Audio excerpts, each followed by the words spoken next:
নমস্কার বন্ধুরা, আমি শ্যামা। আজকের যে মুভিটি এক্সপ্লেন করতে যাচ্ছি, এই মুভিটিতে একটি লোক ঋণের জালে জড়িয়ে তার বউকে দিয়ে খারাপ কাজ করায়, তবুও তার ঋণ পরিশোধ হয় না। এক সময় তার বউকে মেরে ফেলে, আর তারপর শুরু হয় এক হাড় হিম করা ভৌতালি ঘটনা।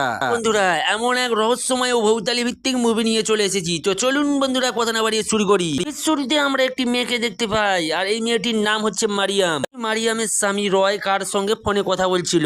রয়ের পরিস্থিতি তেমন একটা ভালো নেই, কারণে তার স্ত্রী মারিয়ামের সঙ্গে খুব একটা ভালো ব্যবহার করতো না। আমরা দেখতে পাই ইউটা নামে একজন চিত্রশিল্পীকে একটি বাড়ির ঠিকানা জানতে চাইছে। ইউটা থাকার জন্য এসেছে। বাড়ির ঠিকানা জানার পর ওই বাড়িতে চলে যায়। বাড়িতে গিয়ে সে ছবি আঁকছিল এবং কিছুতেই ভেবে পাচ্ছিল না সেই ছবিতে কি লুক দেবে। তখনই ইউটা মারিয়ামকে দেখতে পায়। লাল কাপড় পরে ইউটার বাড়ির পাশ থেকে মারিয়াম যাচ্ছিল। তাকে মারিয়ামকে অসাধারণ লাগছিল। ইউটা মারিয়ামের পিছু নেয়। এদিকে মারিয়ামের স্বামী রয় ওচি নামে একটি লোকের কাছে আসে। কাজ ছিল মূলত ঋণ দেওয়া।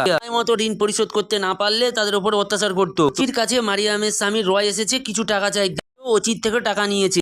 টাকা চাইলে রয় বলে, আমি একটি বিজনেস খুলেছি, আর এই বিজনেসে সাকসেস হলে আমি তোমার টাকা সব পরিশোধ করে দেবো। আমার এখন টাকার প্রয়োজন। কথা শুনে ওচি বেশ কিছু টাকা দিয়ে দেয় একটি ডিল ফিক্সিং করে। কার্ড হতে আমরা বাড়িতে মারিয়ামকে ফিরে আসতে দেখি। ইউটা মারিয়ামের পিছু পিছু চলে এসেছে। জায়গায় দাঁড়িয়ে ইউটা মারিয়ামের ছবি আঁকতে থাকে। যখন ছবি আঁকছিল মারিয়াম দেখতে পায়, কাছে আসে, জিজ্ঞাসা করে, তুমি আমার থেকে পারমিশন না নিয়ে আমার ছবি কেন আঁকছো? মারিয়ামকে বলে, আমাকে ক্ষমা করবেন, আমি একজন চিত্রশিল্পী।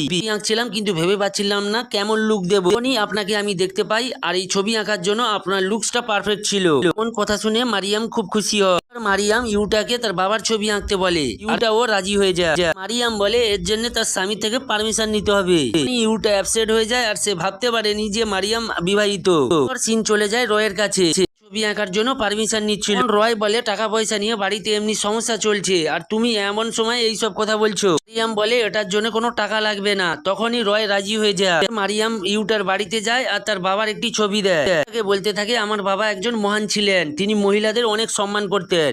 কথোপকথনের মধ্য দিয়ে ইউটার সঙ্গে মারিয়ামের একটি ভালো সম্পর্ক তৈরি হয়। দিন রয় তার বাড়িতে ফোন করে তার ওয়াইফের খোঁজ খবর নেওয়ার জন্য। বাড়িতে থাকা কাজের মেয়ে ফোন রিসিভ করে বলে মারিয়াম ছবি বানানোর জন্য বাইরে গেছে। শুনে রয় একটু একটু করে তার স্ত্রীর প্রতি সন্দেহ করতে থাকে। সঙ্গে সে বাড়ির দিকে রওনা দেয়। এখানে ওচির লোকজন আসে আর রয়কে তুলে নিয়ে গিয়ে বেধড়ক মারতে থাকে। রয়ের কাছ থেকে সুদ সমেত টাকা চাইছিল। রয় তার পার্টনারকে ফোন করে এবং জিজ্ঞাসা করে, আমাদের বিজনেস প্রজেক্টটা কি পাস হয়েছে? পার্টনার বলে, আমাদের প্রজেক্ট বাতিল হয়ে গিয়েছে। কিছু লোকজনকে পুলিশ ধরে নিয়ে গেছে, আর কিছুক্ষণ পর আমাকেও ধরে নিয়ে যাবে। শোনা মাত্র রয়ের মনটা ভেঙে যায়। রয়ের মুখটা দেখে ওচি বুঝতে পেরে যায় কিছু একটা গোলমাল রয়েছে। ওচি রয়ের ওপর প্রেসার দিতে থাকে। তখনই ওচি বলে, আমার বাড়ি বিক্রি করে তোমার সব টাকা দিয়ে দেবো। একটু প্রবলেম রয়েছে, কেননা ওই বাড়িটা ছিল মারিয়ামের নামে। ভালোভাবে বোঝাতে হবে যাতে সে রাজি হয়ে যায়। সিন মারিয়ামের কাছে এলে আমরা দেখতে পাই তার বাবার পিকচার দেয়ালে টাঙাচ্ছে। আমরা দেখতে পাই অন্য একটা ব্যক্তি মারিয়ামের উপর নজর রাখছিল। মারিয়াম তার পোষা বিড়ালের মাথা কাটা দেখতে পায়। সে চিৎকার করতে শুরু করে। মারিয়ামের চিৎকার শুনে ইউটা ওখানে চলে আসে। ইউটা মারিয়ামকে শান্ত করার চেষ্টা করে। দুজনকে এমন অবস্থায় বাড়ির কাজের লোক দেখে নেয়। মারিয়াম ইউটাকে চলে যেতে বলে। মারিয়াম বুঝে যায় যে এমন অবস্থার জন্য তার স্বামী স্ত্রীর মধ্যে ভুল বোঝাবুঝি শুরু হবে। পর রয় বাড়িতে আসে আর সেই বেড়ালের কাটা মাথার কথা বলে। রয় মারিয়ামকে বলে, আমাদের উচিত এই বাড়িটা বেচে দেওয়া।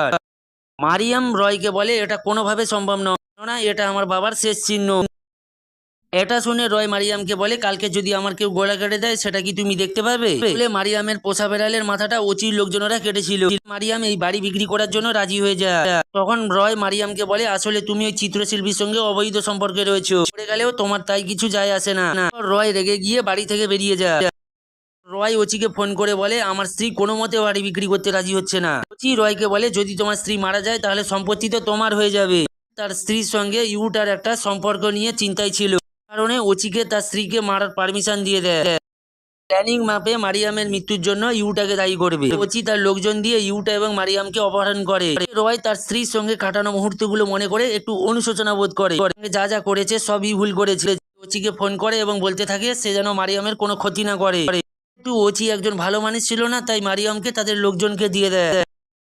ওখানেই সকলে মিলে মারিয়ামকে গণধর্ষণ করে। মারিয়াম তার বাবার কাছ থেকে বিপদে বাঁচার সময় কিছু পদ্ধতি শিখেছিল। পদ্ধতি অবলম্বন করে বদমাশগুলোকে মারতে থাকে এবং ওখান থেকে দৌড়ে পালায়। তার হাত পা বাঁধা ছিল, কিন্তু একসময় সে ছাড়িয়ে নেয়।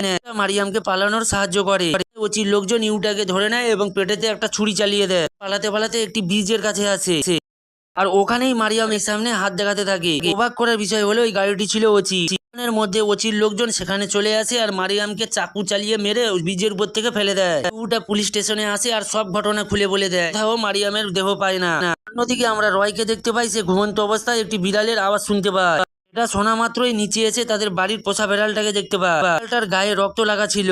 পর দেখতে পাই মারিয়ামের মাথা কাটা টেবিলের উপরে রাখা আছে। চমকাই রয়ের ঘুম ভেঙে যায়। সঙ্গে মারিয়ামের একটা ভয়ঙ্কর অবস্থা রয় দেখতে পেয়ে চিৎকার করে ওঠে। এইদিকে মারিয়ামের ব্যাপারে কথা শুরু হয়। কেউ কেউ মারিয়ামকে ব্রিজের উপর থেকেও দেখতে পায়।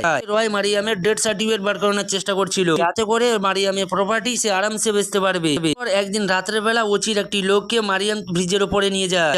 লোকটিকে মারিয়াম মেরে ফেলে। আমরা ইউটাকে দেখি সে একটি ভয়ঙ্কর স্বপ্ন দেখছে। হঠাৎ ইউটার ঘুম ভেঙে যায়। স্বপ্নটি ওখানেই শেষ হয়। সকালবেলা দুইজনের মানুষের মৃতদেহ ওই ব্রিজের উপরে পাওয়া যায়। আগের দিন মারিয়ামের আত্মা মেরে ফেলেছিল। ঘটার পর ওচির লোকজনরা খুব ভয় পেয়ে যায়। তাদের দুই সঙ্গীকে মেরে ফেলা হয়েছে। ওচি ওই সমস্ত লোকজনদের বোঝাতে থাকে ভূত বলে কিছুই হয় না। ইউটা তাদের গ্রামের লোকজনের সঙ্গে কথা বলে। গ্রামের লোকজনরা ইউটাকে বলে মারিয়াম মারা যাওয়ার পর তার আত্মা একটা শক্তিশালী ভূতে পরিণত হয়েছে। মারিয়াম প্রতিশোধ নেবে তাকে যারা খুন করেছিল। গ্রামের লোকটিকে বলে মারিয়াম একজন খুব ভালো মানুষ ছিল। এরপর এক রাত্রে মারিয়াম আবার ওচির একটি লোককে খুন করে ফেলে। মাত্রই অন্য আর একজন ভয় পেয়ে ওখান থেকে পালানোর চেষ্টা করে, কিন্তু তাকেও মেরে ফেলে। ওচি তাদের সঙ্গীদের মৃতদেহ দেখে খুব ভয় পেয়ে যায়। দেখা সেই লোকটিও ভয় পেয়ে ওখান থেকে পালিয়ে যাচ্ছিল। ওখানে মারিয়াম সেই লোকটিকে মেরে ফেলে। এরপর ওচি নিজের প্রাণ বাঁচানোর জন্য ইউটার বাড়িতে যায়। মনে করে ইউটার বাড়িতে গেলে মারিয়াম তার কোনো ক্ষতি করবে না। আসল সত্য কথাটা বলে দেয় যে মারিয়ামকে মারার জন্য তার স্বামী রয় আমাকে বলেছিল। শোনা মাত্র ইউটা ভীষণ রেগে যায়। ইউটা সঙ্গে সঙ্গে রয়ের কাছে যায়। ইউটা ওখানে গিয়ে আসল সত্যটা জানার চেষ্টা করে। সব দোষ স্বীকার করতে বলে। রয় পুলিশের কাছে ধরা খেতে চায়নি, তাই সে ঘরের সমস্ত জিনিস ভাঙা শুরু করে। রয় চিৎকার করে যাতে সবাই ভাবে যে ইউটা সবাইকে মেরে এখন রয়কে মারতে এসেছে। চেঁচামেচি শুনে গ্রামের লোকজন সব একজোড়ে হয়। ইউটাকে ধরে নিয়ে যায়। গ্রামবাসীদের বলে যে মারিয়াম এবং তাকে মারার জন্য রয়ই প্ল্যানিং করেছিল। এদের বিশ্বাস করার জন্য ইউটা গ্রামবাসীদের নিজের বাড়িতে নিয়ে যায়। যেতেই ইউটা দেখে তার দরজা আগে থেকে খোলা ছিল। মাত্র ইউটাকে সবাই সন্দেহ করতে থাকে। বলে আমি যদি ওচিকে মেরে ফেলতাম তাহলে আমি কেন আপনাদের এখানে ডেকে আনবো। ওকে কেউ বিশ্বাস করতে চায় না। এরই মধ্যে সবাইকে ফাঁকি দিয়ে ইউটা ওখান থেকে পালিয়ে যায়। একদিন সকালবেলা পুলিশ রয়ের বাড়িতে আসে প্রোটেকশন দেওয়ার জন্য, যাতে করে তাকে কেউ না মারতে পারে। এই রয় মারিয়ামকে ঘরের ভিতরে দেখতে পায়। বাইরে দৌড়ে আসে এবং পুলিশকে ঘটনা খুলে বলে। পুলিশ যখন দেখতে ভিতরে যায় সেই সুযোগে ওচির বস কুনাল এসে রয়কে নিয়ে যায়। কুনাল বলে যে আমি যে টাকা দিয়েছিলাম সেটা নিয়ে তোমাকে দিয়েছিল ওচি। যেহেতু মারা গিয়েছে তাই ওই টাকাটা তুমি আমাকে দিয়ে দিও। এটা যদি তুমি করতে না পারো তাহলে তোমার পরিবারে বোন এবং মা আছে, তাদের দুজনকে মেরে ফেলবো। একটি ওঝার কাছে যায় মারিয়ামের পিছু ছুটানোর জন্য। বিভিন্ন ধরনের তন্ত্র মন্ত্র করতে থাকে। পরে মারিয়াম ওখানে আসে আর দেখা যায় যে ওই ওঝার তন্ত্রমন্ত্র কোনো কাজে দিচ্ছিল না। ওঝা বলে মারিয়ামের আত্মা একটি শক্তিশালী আত্মা, আর ওখান থেকে ভয়েতে পালিয়ে যায়। এরপর ওখানে থাকা সেই কুনালের কর্মচারী মারিয়ামের উপর গুলি চালায়, কিন্তু দেখা যায় মারিয়াম ওই লোকটির গলা সঙ্গে সঙ্গে কেটে দেয়। ইউটা ওখানে চলে আসে আর মারিয়ামকে বলতে থাকে আমি জানি তুমি মারা যাওনি, নিজেকে মারার ছক কষেছো। জানি তোমার বাবা প্রতিশোধ নেওয়ার জন্য এবং নিজেকে প্রোটেক্ট দেওয়ার জন্য সব তোমাকে শিখিয়ে গেছে। বাসীদের মধ্যে তোমাকে নিয়ে একটু ভয়ে ঢুকে গিয়েছে, জন্য তোমার কাজে একটু সুবিধা হয়েছে। কথা শুনে রয় মারিয়ামকে বলতে থাকে জানতে পারি ইউটার সঙ্গে তোমার যখন একটি সম্পর্ক শুরু হয়েছে আমি তখন নিজেকে কন্ট্রোল করতে পারিনি। আমি ওচির লোকজন দিয়ে তোমাকে উঠিয়ে নিয়ে যাওয়ার কথা বলি। এক সময় আমি সেটা বুঝতে পারি, কারণ তোমাকে আমি অনেক ভালোবাসি। এটা অনেক দেরি হয়ে গিয়েছিল। ইউটা রয়কে বলতে থাকে মারিয়াম সব সময় তোমার ভালোবাসার কথা বলতে থাকতো, অনেক বেশি ভালোবাসতো, তোমাকে কখনোই ঠকাতে চাইনি। শোনার পর রয় বলতে থাকে যে আমি জানি আমি মারিয়ামের যোগ্য নই, যদি মারিয়াম আমাকে মেরে ফেলে সেটা তারই ব্যাপার। কথা শুনে মারিয়াম কান্না করতে থাকে, বুকেতে জড়িয়ে ধরে। আমরা আবার নতুন করে সংসার শুরু করবো। অন্যদিকে কুনালের একজন লোক এসে ইউটাকে আক্রমণ করে। মারিয়া তার হাতে ছুরি দিয়ে ওই লোকটিকে মেরে ফেলে। দেখা যায় সবাইকে অবাক করে রয় একটি ছুরি নিয়ে মারিয়ার পেটে চালিয়ে দেয়। আমি তোমাকে সত্যিই ভালোবাসি, পরিবারের জন্য এটা করতে হলো। ইউটা একটা পাথর গুড়িয়ে রয়ের মাথায় আঘাত করে। দেখা যায় মারিয়া ইউটার কোলে শেষ নিঃশ্বাস ত্যাগ করে।